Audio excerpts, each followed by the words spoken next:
Hello and welcome to Football and Grits. It's a little different this week. We gave you guys kind of what you're used to the first couple weeks. We had to ease into the season, Brody, but we're You can't here. you can't show our We're faces too soon, man. Yeah. yeah, well, we're live now. We're on YouTube. It should be fun. We'll be here every Monday, barring something crazy. But most Mondays, 10 a.m. You can set your watch by it. We're talking SEC football, and Brody. Amnesia is a problem in college football media and college football fandom, I think. And it's so easy to forget the Alabama team of 2021. And that team, for most of the year, looked really beatable. They were begging people to beat them. We saw it. LSU, Arkansas, of course, the Iron Bowl. And then the Georgia debacle happened in the SEC championship, and all was kind of forgiven. And people forgot how flawed that Alabama team was.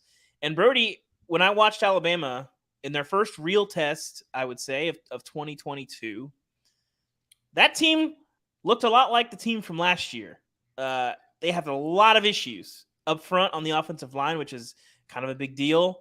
Obviously, they have a special talent in Bryce Young, but they just don't have the game-breaking receivers. They don't have the wide receivers. What do we make of Alabama? Because I came away from that game thinking not so much that Texas is going to be a game changer, but that Alabama, again, looks really mortal.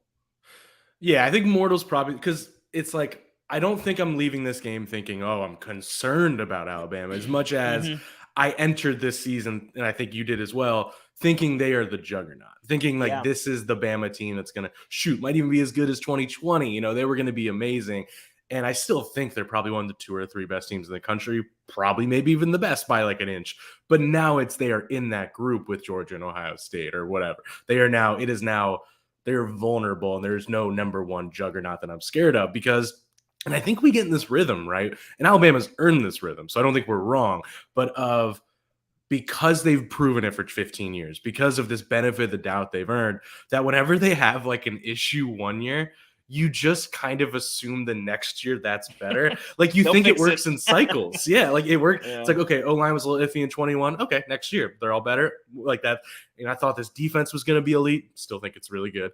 I just thought, okay, these pieces are going to be so much better. And to your point, I was at that LSU Bama game. It didn't look that different from that last year where the line of scrimmage got beat. Bryce Young just had to kind of make stuff happen by being good at football, and they kind of uglied it out. So I'm not panicking about Bama, but to your point, they are mortal. Yeah. Well, that's the thing. I think we've gotten so used to watching Georgia and Alabama. I think Georgia last year plays a really good Arkansas team and just embarrasses them. And we've seen that these elite teams, Georgia and Bama, the gap has been so wide where you're watching them and you're saying, man, there's only two or three games all season that team can lose. And even that is going to be a stretch. That is not going to be the case this year. I think we'll see on Georgia. I suspect that Georgia is still occupying that territory. Yeah. Now, that said, Alabama still does have the athletes to go toe-to-toe with Georgia that a lot of teams don't. But Alabama is not in that territory. I think we're going to see again, if Alabama goes 10-2, we shouldn't be absolutely floored. We shouldn't be sitting there wondering, well, how is this happening?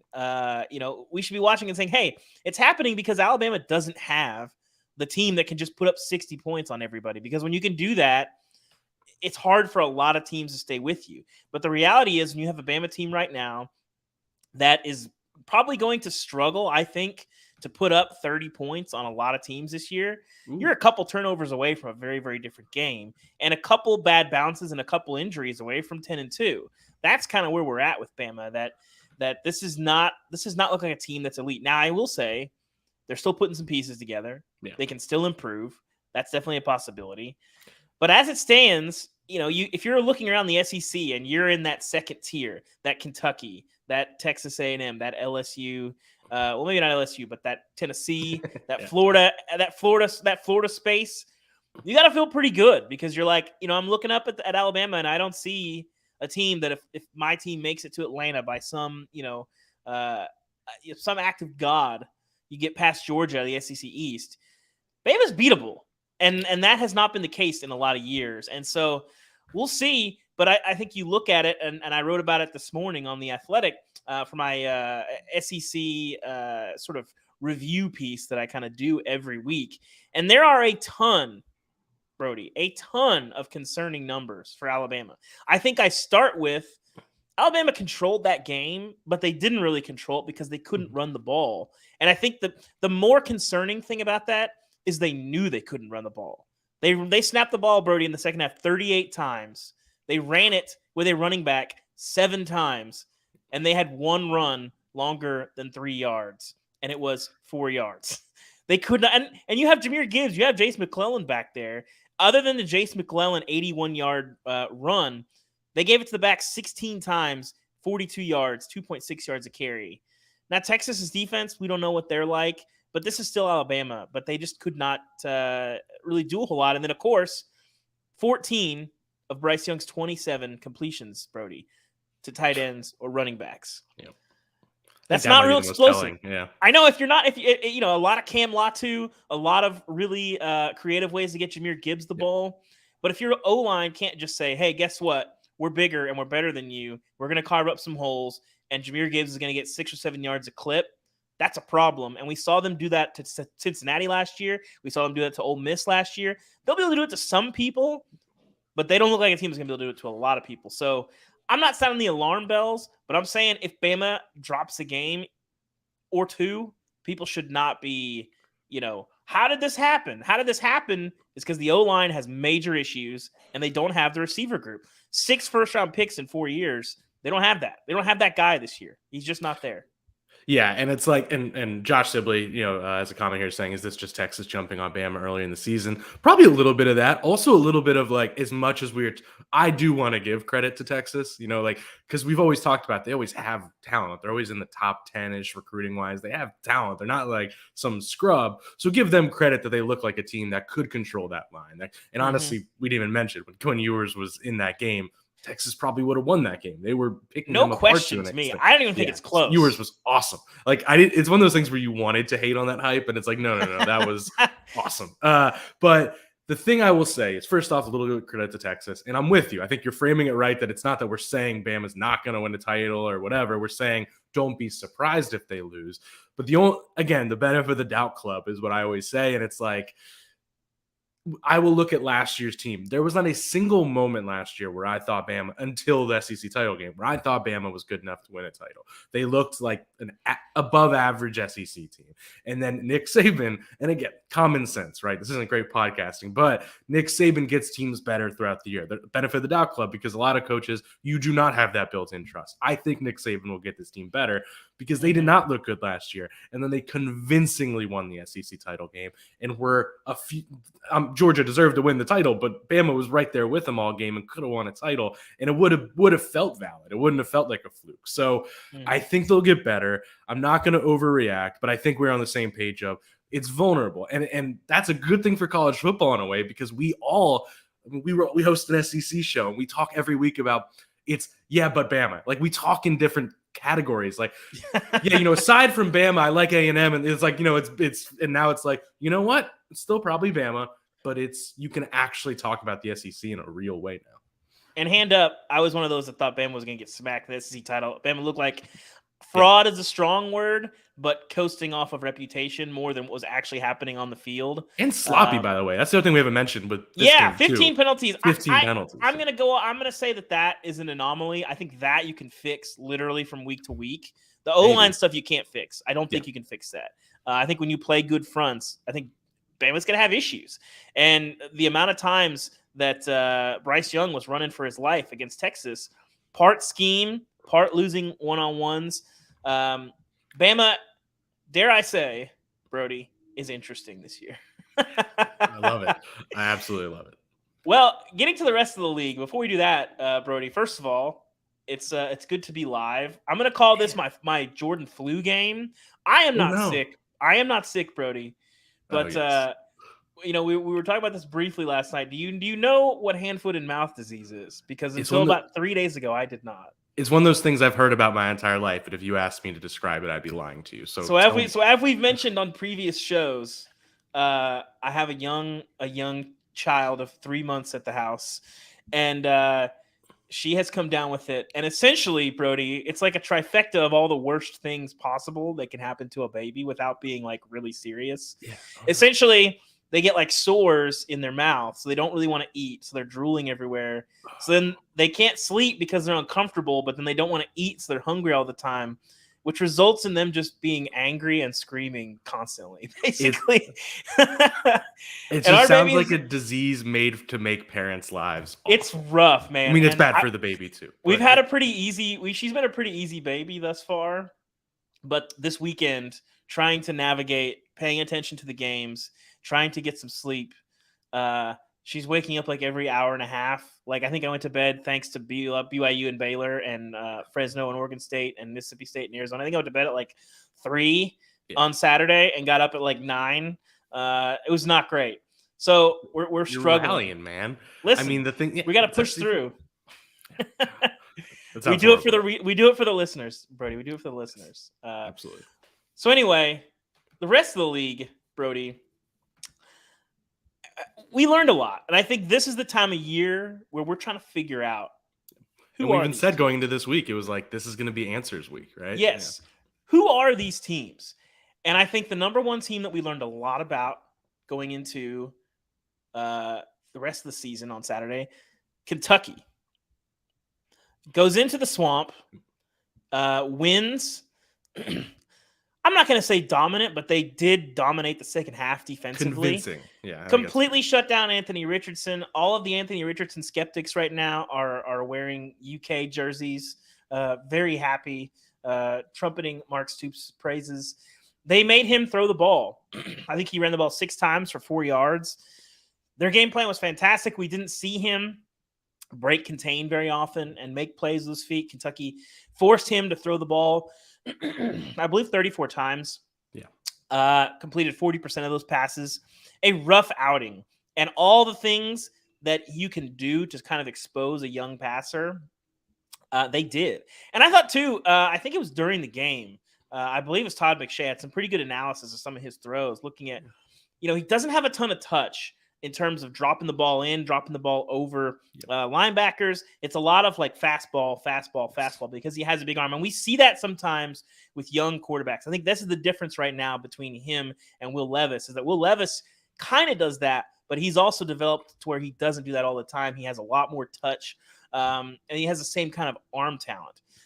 But Kentucky, props to them. And the question now that you have to broach with Kentucky is, how good can this team really be? And I think you have the Georgia problem, but I came into the season pretty high on Kentucky. I thought they could replace Kennard and Rosenthal. They're holes in the offensive line. They look like they can do that. They didn't run the ball super effectively against Florida, but ran the ball well enough to win that game. Where do you get a sense of how good Kentucky can be as the arrow is pointing way, way up on the Wildcats right now? Yeah, and it goes back to, I remember we were talking last week about they weren't convincing against Miami, Ohio, but that there's 2 different kinds of good. There's your per play good, and there's your I can mangle a game to exactly how I want it to be. I dictate it. And that's exactly what you saw Saturday. That's how Mark Stoops football team is. They dictate the game, and they were in control. They got Anthony Richardson, to your analysis, to play left-handed for most of that game. They got to take away those things. And by the way, I actually I'm going to save my Florida thoughts, but Florida's pretty good. I'm man enough to say it. But Kentucky is just a team that is well built. They're deep. We always fall in love every year with the teams with the stars, and we don't look closely enough at the teams that are just have the infrastructure and all those things. And yeah, I mean, Will Levis doesn't put up the gaudy stats, and he has flaws too. I don't think Will Levis is perfect, but he plays quarterback correctly. And I love the Tom McShay thing about how Anthony Richardson passes, because it's like, yeah, he's an amazing arm. That doesn't necessarily mean he's a great passer. Like Joe Burrow does not have an exceptional arm, but Joe Burrow is a borderline perfect passer. There's different kinds of arm talent. But yeah, I think Kentucky is a team that I really believe they were the 3rd best team in the SEC this year. I'm feeling a little vindicated. Let me pat myself on the shoulder for a second, and what helps them though is their schedule is more manageable than even normal. It's always like SEC, I get it, it's tough, but this year kind of feels really that way where, I'm not that high on Ole Miss, but still it's a tough game, but you can win that game. You beat South Carolina. Mississippi State's tough. Tennessee's really tough, but there's a scenario where UK is favored, and I think it's fair to say they might be favored in every single game other than Georgia the rest of the year. And I'm not saying that means they go 11-1. That's not how this works. But 10-2 is right there on the table. Yeah. They are that good. And they fall in the category of I don't think they're going to slip up a bunch. Like I don't think they're going to just like have bad weeks where a team makes them play left-handed. So I'm all in on Kentucky. I really love them. I don't think they're going to like beat Georgia. I think there's a limit, but I think they are the third best team to me right now. I think they're good. They're really good on the lines, and we'll talk more about Tennessee in a bit. But I think that's the key question for Kentucky: is can you establish I was impressed yourself, by the run game, yeah. Can you establish yourself as clearly the second best team in the East to start with before we start talking about the whole SEC? Now, the team we'll call these guys the artists formerly known as the third best team in the SEC. Some people call them the Aggies. Certainly, the Gaggies moniker has come up from time to time. You see a lot of stuff from A&M. We've seen a lot under Jimbo that just makes you kind of be like, what is happening here? And that was another one of those on Saturday. And I think what is happening here is we're watching an offense from 2012 that is just not working. And I don't know how much more you need to see from all this. Like, the Aggies cannot. You have to be able to score points in the current iteration of the SEC with how Georgia runs, how Alabama runs, to consistently win in the SEC. There's too many good offenses. We see them all over. Obviously, Florida, Kentucky, Tennessee, all these games. If you can't put up 40 on any given night when you need to, you can't win. And then sometimes, if you can't put up 17 against App State, you're going to lose. By the way, only put up 10 of offense, actually. Only put up 7 of offense. One was a kickoff return. Yes. That's just, listen, App State, this is the same team that gave up 60 points last week to North Carolina. And I think North Carolina's offense is pretty good. Yes. But the reality is A&M just does not have the level of explosiveness that you have to have in this league. And I think right now, through 2 games, Brody, A&M has 7 plays longer than 20 yards. That includes a game against Sam Houston State. That's 96th nationally. Aggies are 76th in that stat last year, which, by the way, Ohio State, Alabama, and Georgia, all top 10 in those numbers. And to the Aggies, when they had their one good season under Jimbo Fisher, 9-1 in 2020, they were still 56th in that number. They won that season with defense and their running game, which, hey, that's admirable. I'm sure a lot of coaches really enjoy watching the Aggies in 2020. But most of the time, that's not going to work. And in that game, in that same season, we saw when they went toe-to-toe with a really explosive Alabama team, they lost by like 4 touchdowns. So I don't know where you go from here. You're mid-season if you're Alabama. I mean, if you're A&M, obviously you can tweak some things, but you can't fire your OC and have a whole new offense. You're kind of stuck here. Obviously, you have a ton of talent.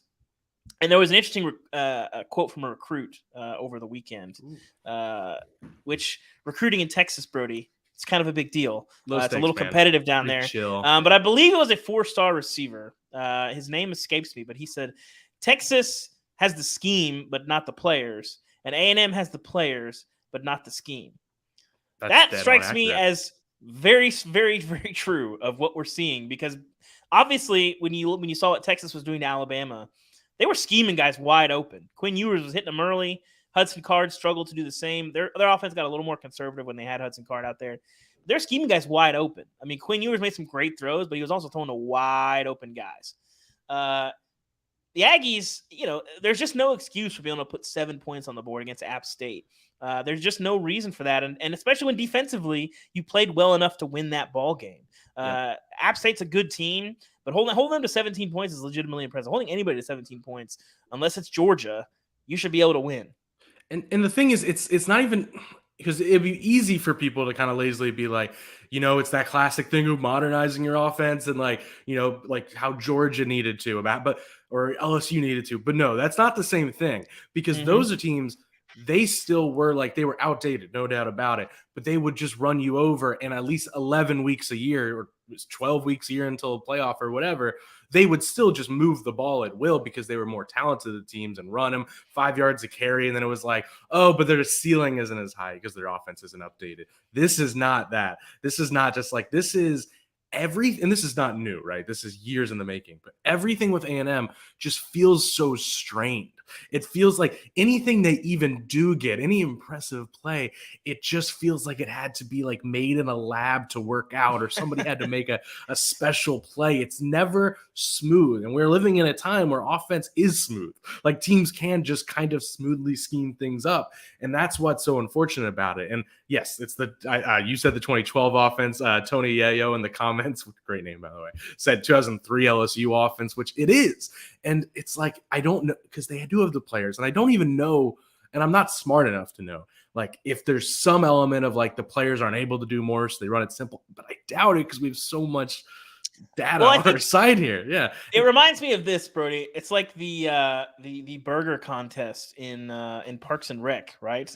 You have Jimbo's playbook is really complicated. There's a lot of pro concepts in it, and you have it. You have your peach aioli, you have your arugula, you have your Munster cheese, you have your Impossible burger patty. It's this immaculate thing, and it's like, oh, we've done all this stuff. It looks incredible, and then you have App State or other teams walking up and saying, hey, here's a beef burger. It's on a bun.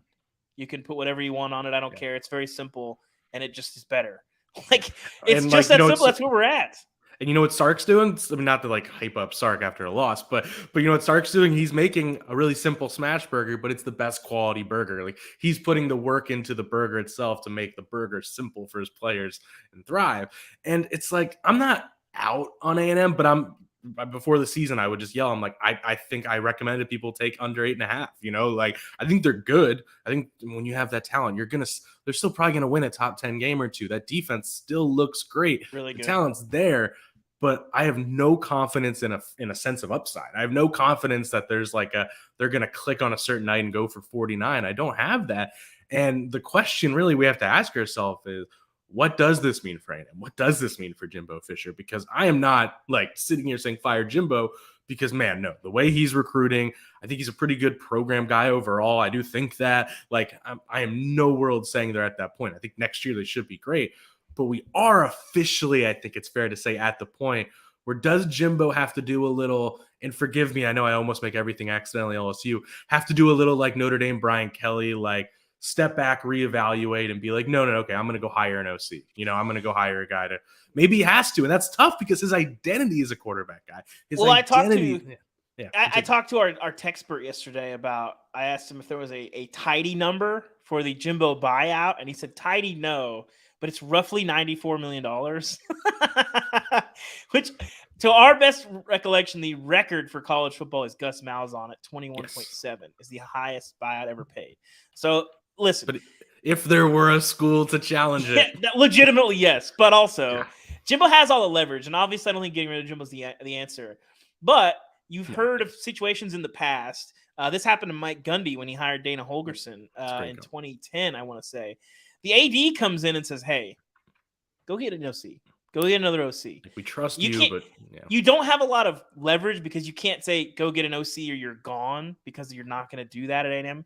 But you can make it very clear, like, Jimbo, we got to do something else here because this is not working. And I don't know how much more evidence you need to see, because I really, in watching that A&M, I don't think Haynes King's the problem. I don't think the offensive line is the problem. It just rings of scheme to me. You got guys. You could be better at all those spots. Haynes King could be better. You've got Devin A-Chain, who's an absolute baller. Great. Yeah, I had that touchdown run. But you just need to get guys in space better, make your easier throws for the quarterback. And when you see so many teams overnight having success on offense, Tennessee, Florida, all these teams, and A&M is sitting here with all the talent in the world, struggling to get to double digits against App State, who again gave up 60 to North Carolina last week. I mean, what more do you need to see? The Aggies, I'm hitting the panic button. On the Aggies. Absolutely. And by the way, maybe the pressure, honestly, is just recruiting. Like maybe that's the only leverage he'll lose out on, because word's getting out. He's a great recruiter. I'm not arguing that. Like, he's gonna be fine. But the offensive stuff, that's now it's been something that we've been quietly talking about, but it's never been the storyline. It's always been like, it's kind of limiting him. Now it's the storyline that's going to get out there. It's going to get recruited against them like crazy. So maybe that is the leverage, is, man, like, you're going to start missing on some quarterbacks. You're going to start missing on these skill players who want to have a good career. Because oh my God, I don't have it in front of me. What's the stat that someone sent, I think in our Slack channel, of A&M receivers produced the NFL is like minimal under Jimbo, or his whole career, really. I forget. Yeah, it's not great. I so think it's like, I'm trying to rack my brain. Kelvin Benjamin strikes me as like the best guy that yeah, and then obviously, there's been one or two at A&M, but it's not great. So it's like that might be the pressure is, man, you got to modernize a little. You got to hire your own OC because you're getting all these OC because you need to get the most out of them or they're not going to come there.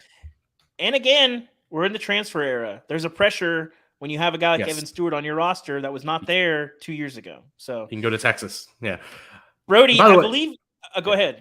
I was going to say, and as much as we're talking about A&M and like, can they get back on track? Their road is really tough. Like Miami, I'm not like convinced by that. I think they probably win that game at home, but Miami, Arkansas, you and I are both huge fans of Mississippi State, and it's in Starkville. Then Alabama. That is 4 horrible games that you could lose all of those 4. Obviously, I don't think that, but 2-2 is probably like, is that optimistic even? Like that's Brody, if they're scoring 7 points on offense, they're going to lose all 4 of those games. Yeah, exactly. I'll probably say they go 2-2, but still that is a problem. By the way, that's right. So if you're 4-3 or something, or 3-3 after that stretch, and you still have the rest of your SEC schedule, you still got Ole Miss, still got Florida, still got Auburn, LSU.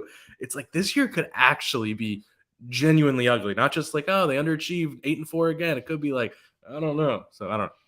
Yeah. Brody, I believe that you were the chief skeptic on the Florida bandwagon collected people, and more of us were boarding. I believe you were sitting at the train station saying, I don't know about all this, guys. I don't know about all this. And Saturday night we saw, I think this is going to be the Florida experience. I think this is going to be a week-to-week deal that obviously the potential is very high. I think Utah is really good. For what it's worth, if people care, Utah almost hung 80 points against an FCS team. They looked fine. I think they won that game 73-7. We'll see more about them, but I don't think it's a problem with Utah. I think Florida played really, really well. I think Utah might have had not a great game plan against Anthony Richardson. We'll see how many teams can duplicate Kentucky's game plan. But Florida was the other team. Kentucky really popped the balloon. I think, to me, it felt like a toss-up. I still think Florida's really good. I think the answer to that game is that Kentucky is just better. I think Kentucky's also really good. I don't buy the Florida fraud stuff. I think Anthony Richardson has a long way to go. But I think Florida, in a roundabout way, might end up being what we kind of thought they were at the start of the season, that however Anthony Richardson goes is how Florida's going to go. And I think Anthony Richardson was kind of beating himself up after the game. I think they'll have to manage that for a young guy like him to be able to, come back from that and not be scared of being the guy that he is.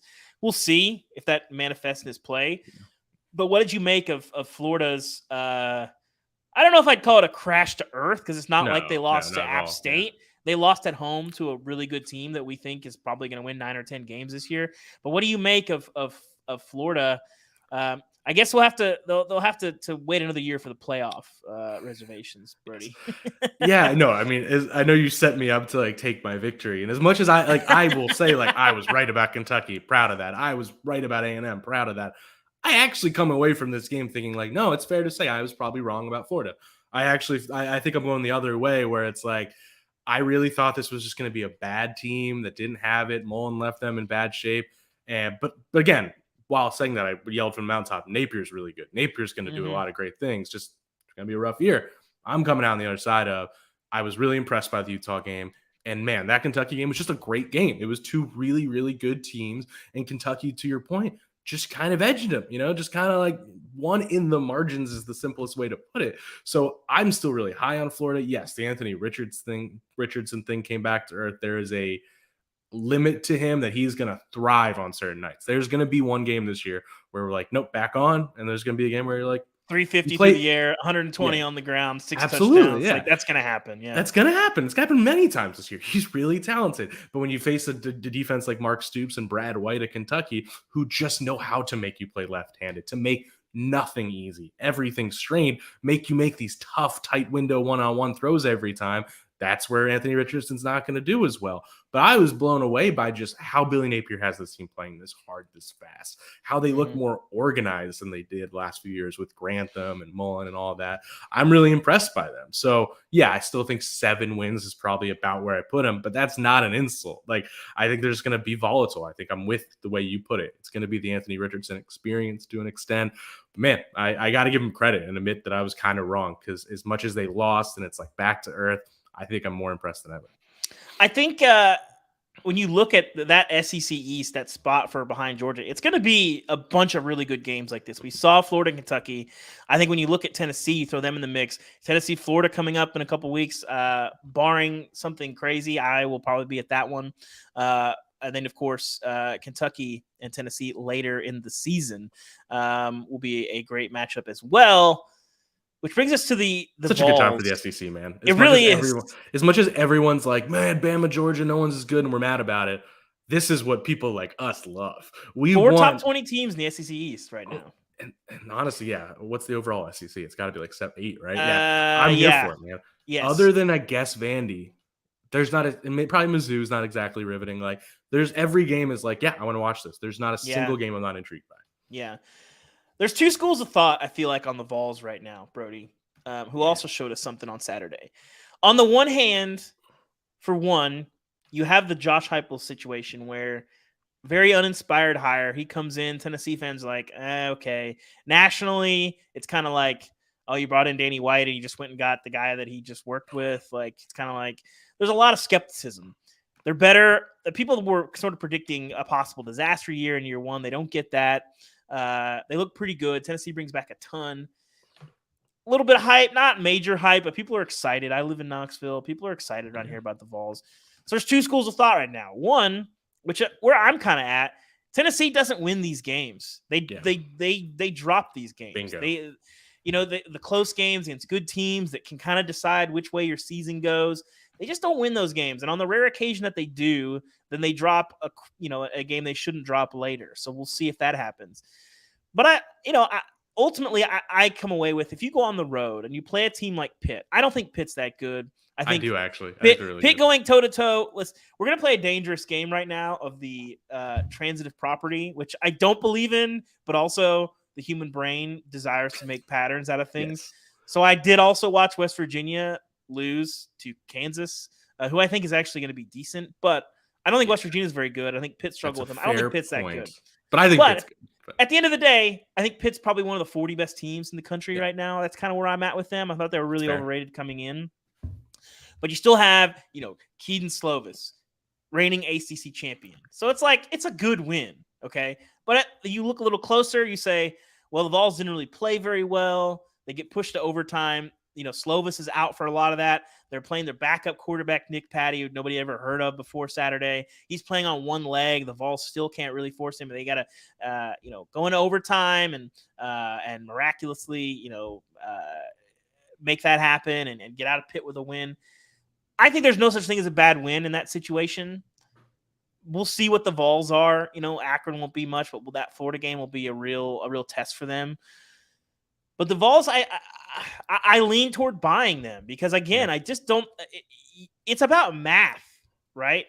Yeah. You just want to win games. Win games. Tennessee is not going to the playoff this year. You don't have to worry about resume or style points.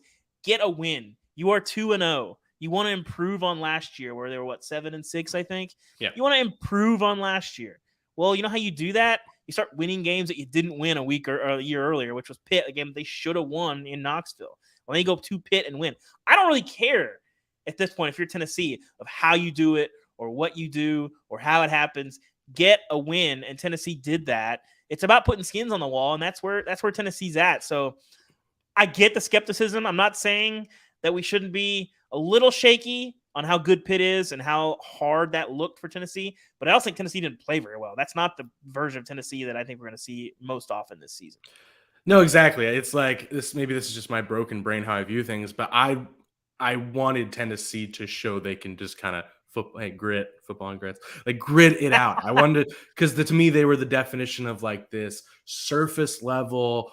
Again, the per play thing is very good, like efficient team, but I didn't see the stones. I didn't see the like can they match up when things get hard?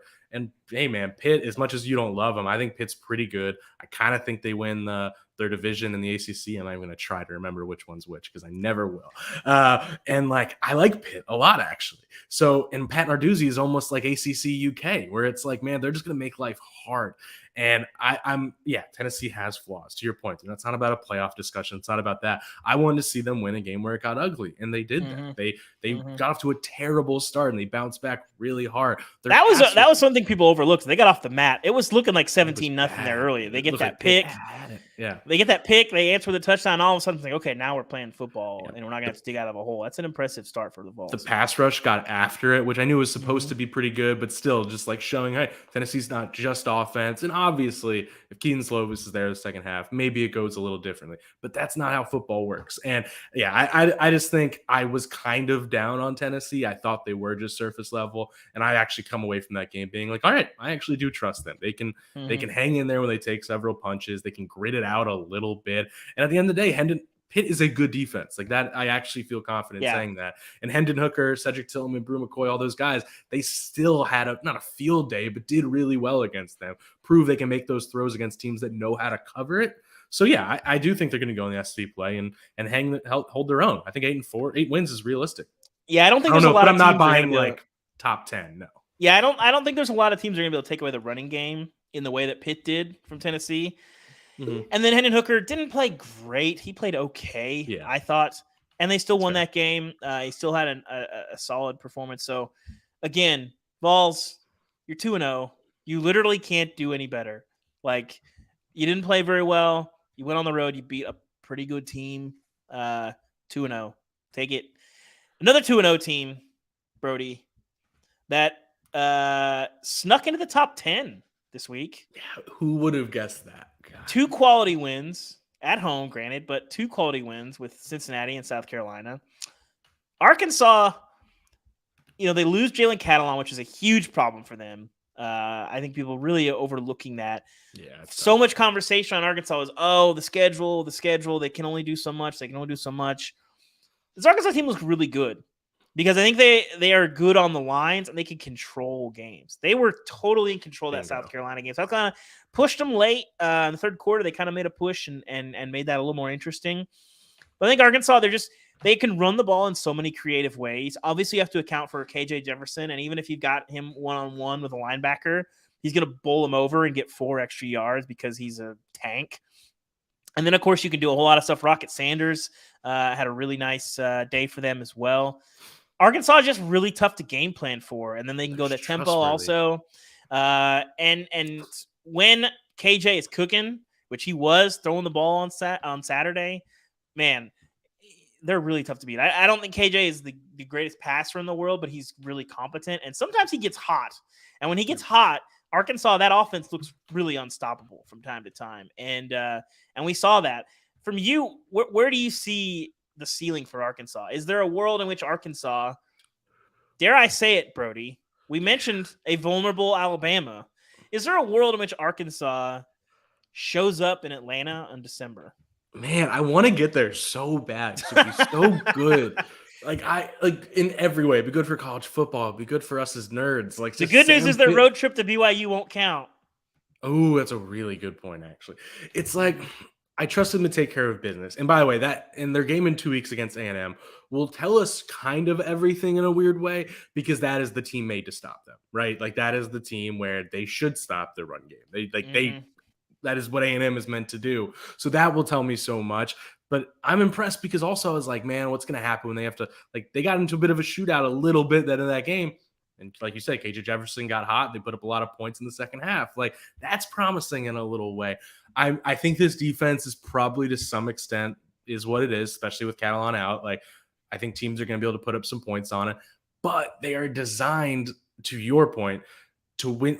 If they get up early, they are designed to just take control, run that clock out, and take some of that pressure off their defense. So I love if they beat A&M. Yeah, I'm riding the hype train, man. Let's do it. It's just tough, man. The schedule's, I know it's the boring take, but I mean, Liberty even isn't an easy game. It's just, I don't know. But I guess that's to the point. It's more about the SEC.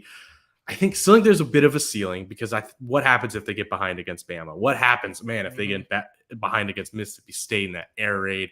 Like Mississippi State might be a really tough matchup for them with that Mississippi State defense too. So I think there's a limit, but they are still for real. Like there's so many teams we talk about where I'm like, like they are pretty good. They can get to 8 wins.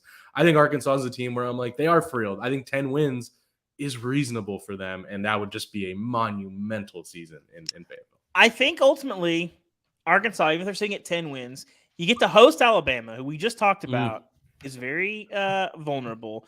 Yep. If you can win that game, which, listen, very possible, that means that Bama's probably going to drop another one. That's a huge game. I'm going to tell you, Brody, if Arkansas wins that game, we're going to see the Hogs in Atlanta. I really do think that. It's either going to be them or Mississippi State. So we'll see. Yeah, I mean, if they win that game, yeah. Which brings us to Mississippi State. Brody, what are we going to have to do to get Mississippi State right? What are we going Do we want people to notice them? Because this is better for us. We get to be the hipsters. Yes, we get to be the hipsters. It's insane to me. You have so many teams that have beaten up on FCS teams, haven't done anything. Mississippi State beats Memphis, who's okay. Memphis is pretty good. Go on the road, beat Arizona, who just ran San Diego State off the field. Looked pretty solid.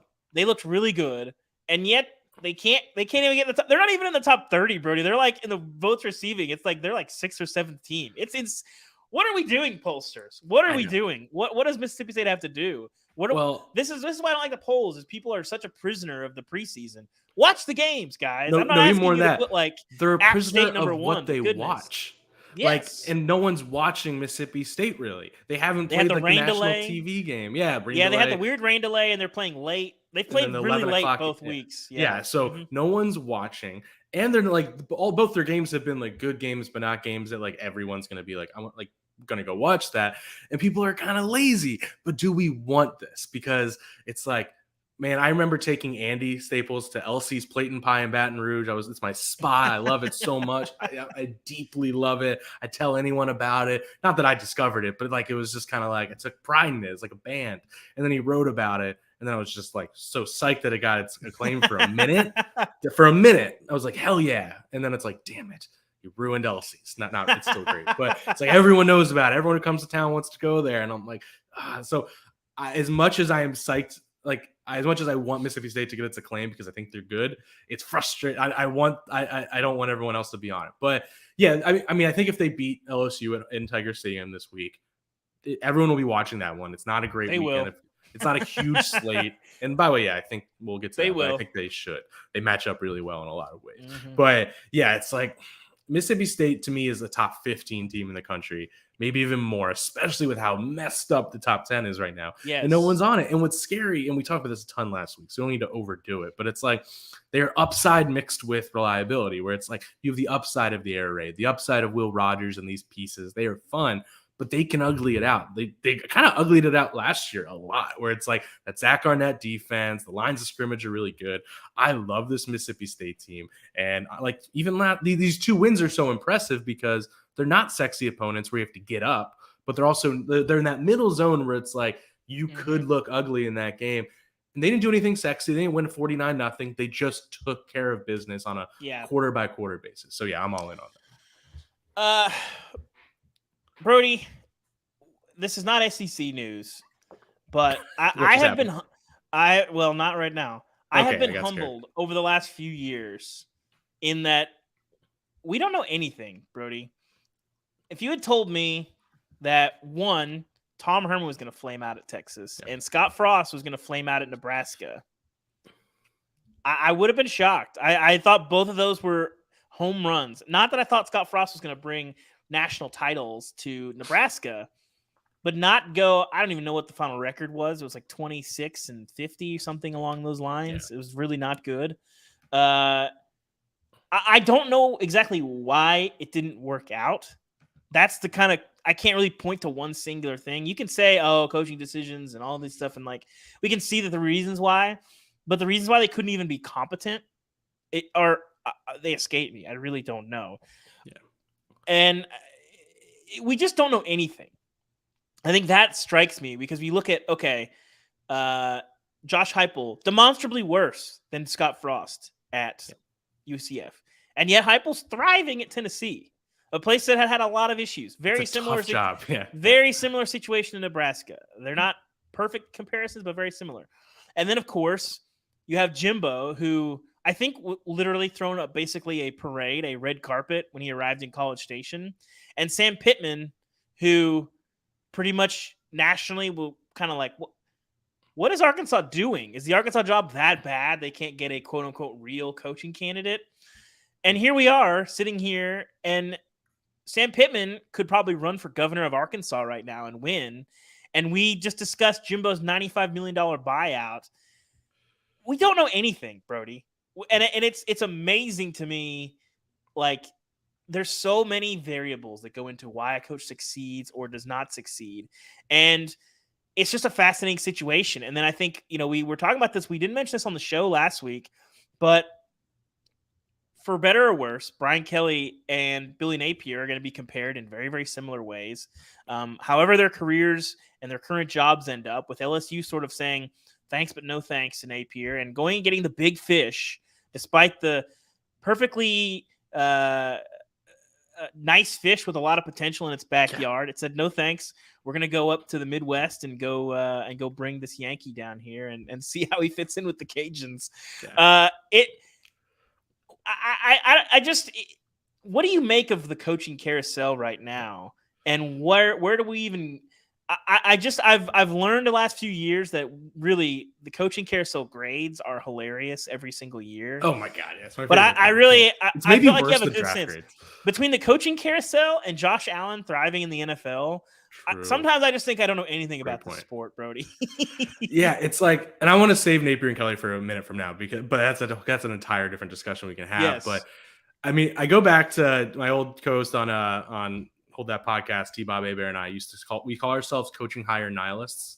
We just learn, like, we know nothing, we believe nothing, and the second you believe there is a formula, like there is like you want this type of coach, that is when you are so wrong. And the entire thought of being like, I am looking for this, is when you see the worst hires ever. And again, I mean, this is an extreme of it, but like LSU after like Joe Brady left, it became like, we need Joe Brady again. It's like that.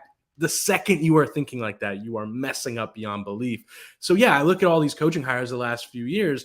There is no rhyme or reason. I mean, but there is at the same time, I think if you look closely, because it's like, one, I think you got to look at data points are a big part of this. It's just like the guys we're talking about, Herman and Frost, who I was so wrong about. Like those are the two guys I would have put more confidence stock in than any rising coaches in years. But then you're like, wait, both of them were on, was it 2 years and 3 years at their schools, I believe, or 3 each or something like that at Houston and UCF. Small data points. I'm not saying they won with the old players, but still it's kind of like the hard rebuild is less impressive than the I'm keeping it there thing. Yeah. It's like in hindsight, we should have seen that coming, because you haven't really, really learned how to be a head coach yet. And like the real ways when you were just on the rise and then you were taking a job that is even harder. So it's like, I think when you look at the ones we're mentioning that work out, that surprised us.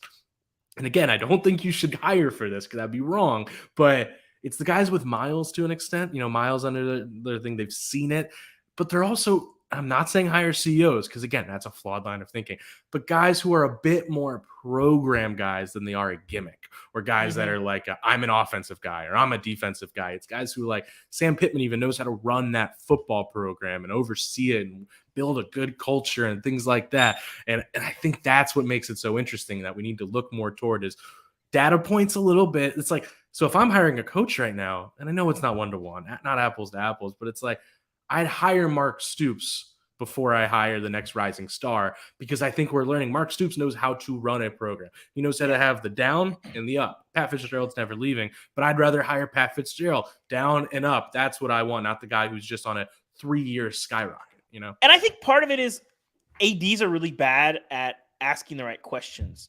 Right now, it's not as pronounced as it used to be, but you've had the two poles of the bean counter AD and the former coach AD, right? Yes. And for a while, you'd have, well, this is the right way, or this is the right way. But you get the bean counter AD that's like, oh, this guy's going to really excite people. He did Yeah. this at this group of 5 school. He's going to be incredible. People are going to be really excited. We're going to sell tons of tickets. Let's go get him. And then you have a good example. I mean, I was front row seat for it, obviously, but you have Phil Fulmer going and hire Jeremy Pruitt, who understands football coach. They're 2 football coaches. This guy can coach football and doesn't really think about, oh, how is he going to handle, being the head coach at Tennessee, where people are obsessed with him, and the media attention with that, and promoting the program and all these things, and running his program and all these things. There were some questions that people didn't ask, right? I think you have to understand, what does our program actually need? And also having a sense of both of those things. What is his giant binder that the coaches always come in their interviews with? Okay, how much of that is X's and O's? How much of that is culture? How much of that is promotion? Like, being a head coach is an extremely difficult job. It pays well. It pays even better if you get fired. Scott Frost, by the way, $7.5 million to not work for the next 2 weeks. Listen, him and Ed Ogeron should just fired football coach. Every time I tell a coach this, they get mad at me, but I always tell them my dream in life is to be a fired football coach. But I'd watch a reality show where it's just Scott Frost and Ed Ogeron just living their respective lives with $17 million each. Exactly. But you have to figure out what you need. You have to figure out what you need and ask the right questions and find that. And I think you saw, obviously, Hunter Yurachek did that. And that's not to say that Jimbo isn't what A&M needed. Yeah, I think he actually is. Yeah, I think he's going to be fine there long term. You have to make some changes. If he keeps doing things the way that it goes, he's just going to wait until they have the money to buy him out until they do. But if it's going to work, they're going to have to change some things. But I think that's where I think ADs are not asking the right questions when they're finding coaches, and they're just chasing the hot guy. What gets worrisome, though, and I'm agreeing with you, but at the same time, I think what gets scary, though, is the what you need part that you're asking, because you're right, but it's how do you go about that? Because there's this thing of like, I think sometimes you see it too hard of a zig to the zag of what just happened. So it's like, you just had a CEO type. Now I want a scheme guy. You just had a scheme guy. Now I want the veteran guy. And it's like a little too reactionary. So it's it's being a slave to the fan base. It's like, okay, well, the fans want this. We want this. You know what fans want? Fans want to win. And if they hire somebody that they don't like, okay, maybe you have a rough 6 months, but if you have faith in, no, I think this is right. If they win, no one will care. That stuff will not matter. And guess what? When the fans are really excited about your hire, the second that he loses to Georgia Southern or whoever you want to say in their second year, all that excitement is gone because he can't win. And that's, it isn't an exact science. I'm glad I'm not an AD. But also, unless your coach brings home a giant trophy that you haven't seen in 20 years or somebody's trying to poach him, stop giving raises and extensions also. That will save you a lot. We'll have Andy on next week for his hour-long rant about that. But you know what I'll go to? My favorite interview moment, top 5 favorite interview moments ever, was Tom Crean at like some kind of practice event. So, one of those random interviews. And he's asked about like figuring out players. He said, you have to figure out what matters. And what matters is everything.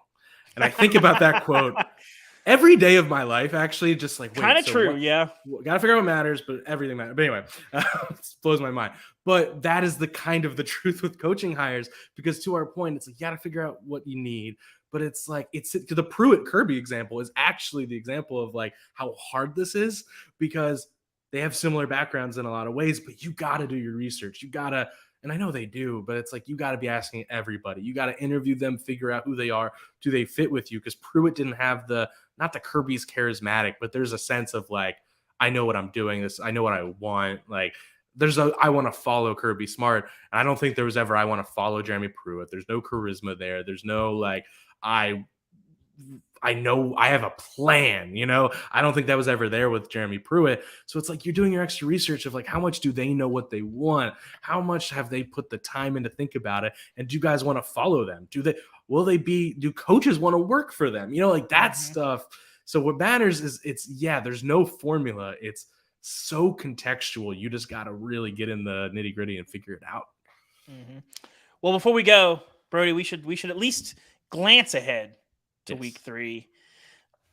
What's your number one thing that you're looking for as we move into the third week of the season next week? Well, I think number one probably has to be, does A&M bounce back, right? Like, can they? Tyler Van Dyke coming to town, that's going to be a real it's situation. A fun test for the defense. It's a great, and then the offense, it's like, just can you show anything? Like, I don't even care if you win 21-17. It's not pretty. Like, Just can win. you? Yeah, yeah. Honestly, there's no insight. We don't need to pretend we're smarter than we are. Just if you can win that game, you'll shut a lot of people up. So I think that's number one for me. What about you? I'm going to go with, a lot of people, us included, have been kind of poo-pooing Auburn all year of like, oh, this could be a disaster. This is already going bad. They didn't look great against San Jose State. They won the game. That's kind of an understatement. Yeah, yes. They won the game. They're sitting here at 2-0. And if you can host Penn State and go win that ball game, talk about shutting people up. Brody, we'll be talking here. Does Auburn have a new lease on life? Now, the flip side of that is, if Penn State walks in there and beats you by 20 with your AD gone, are the vultures starting to circle? Huge game for Auburn and Brian Harsin there. We'll see how that plays out for them. And then I think we have to at least end with, like, we are doing like the best game of the week in the SEC, SEC game is LSU Mississippi State. Mm-hmm. And I know we both probably think Mississippi State should win this, but this is kind of like the biggest, most interesting game, I think, in a lot of ways, because I don't think LSU is bad. Like, I know we talked at length about it last week. Just like, I think there's a lot of stuff there that's really likable. Jane Daniels, I'm actually becoming more and more of a fan of. They're at home, which is just a different element. I'm intrigued, but at the same time, Mississippi State we're so high on. Yeah, I don't know if LSU's defense is at a point right now where they're made to. I like them on the line, but I don't like them in the back. And it's like, can they contain, this air raid offense? And then at the same time, Zach Arnett's defense seems well constructed to make Jane Daniels confused, to make life just hard for Jane Daniels because Jane Daniels' biggest problem is like, does he keep his eyes downfield? Does he take off running too soon? I think Mississippi State's defense is kind of made to make life hard for him there. So I think we're both on Mississippi State, but I'm just fascinated by this game because it's going to tell us everything. I think if I was LSU's defense, I'd just play really tight man defense on mesh and just wait. And I don't see any way that could go. And if it's going badly at halftime, double down. Keep doing it. Just keep double down. Yeah, just. If there's one thing we know about football is that the air raid, man defense thrives against the air raid. Wait, how much would you pay me if I have Brian Kelly's press conference in 2 hours? If I ask, have you talked to Bo Pelini about how to handle this game? How much, like honestly, in the comments, if you guys don't mind, what could we get a GoFundMe going? Because I think that would be amazing. Maybe. Well, that would be the second wildest thing that's happened to Brian Kelly at a press conference in his tenure at LSU. Pass. So. No comment. Pass. Gosh. Oh, man. Well, I'm excited. And we didn't even get to Bobby Petrino's return to Arkansas this weekend, too. Oh, my goodness. Maybe we save that for next week, yeah. I think so. Well, thank you guys for tuning in. It's been a fun live show. We'll be here every Monday, 10 a.m., so set your alarm by it. It's been a fun week, a lot to talk about, and there'll be plenty to talk about next week. Stay tuned to the Andy Staples Show and Friends feed. We'll be here on Mondays. Tuesdays, you have Power Hour. Later in the week, of course, we have the Techspert, Sam Kahn, Max Olson, our Prince of the Portal. And then, of course, Andy and Ari's picks, and Nicole's getting in on that mix from time to time. So thank you guys for tuning in. Thanks for listening. For Brody Miller, I'm David Ubben. This has been Football and Grits. We'll see you guys next week.